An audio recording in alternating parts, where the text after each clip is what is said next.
दोस्तों आज हम एलएलबी फर्स्ट सेमेस्टर का कॉन्स्टिट्यूशन लॉ पढ़ेंगे। इसका हम पहला अध्याय यहाँ से स्टार्ट करते हैं। जैसे आप देखते हैं स्टार्ट यहाँ से होगा, यहाँ से स्टार्ट होगा पहला अध्याय है। जैसे कि आप सब देख सकते हैं ये लिखा हुआ है भारत का संविधान। संविधान और संवैधानिक विधि से क्या समझते हैं। साधारण शब्दों में संविधान का अर्थ दस्तावेज से होता है जिसके अंतर्गत विधिक उपबंध निहित रहते हैं। संविधान के अंतर्गत वे नियम भी होते हैं जिनके द्वारा सरकार के समस्त अंग सुचारू रूप से कार्य करते हैं। वियर के अनुसार संविधान अपने विस्तृत अर्थों में देश की सरकार के समस्त तंत्रों को अपने विनियमों के द्वारा नियंत्रित करता है।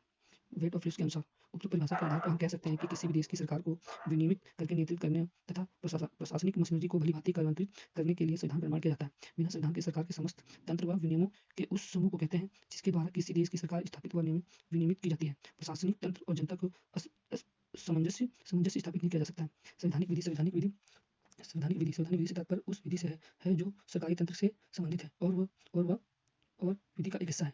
सामान्य के अनुसार संवैधानिक विधि उस विधि का नाम है जो उन विधिक नियमों को अधिरूपित करती है जो कि सरकार में संविधान के रूप में है। डाइसी के अनुसार संवैधानिक विधि में वे सभी नियम सम्मिलित हैं जो प्रत्यक्ष रूप से प्रभु सत्ता शक्ति का विभाजन कर सकते हैं।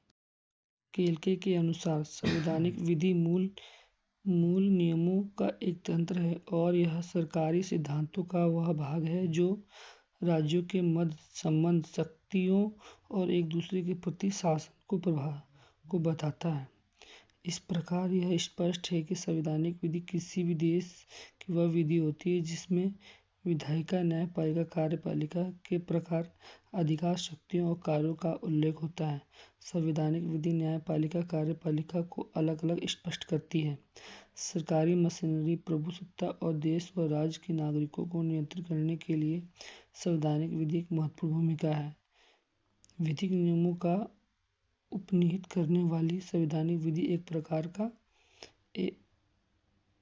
करने वाली संवैधानिक विधि का एक आवश्यक अंग है।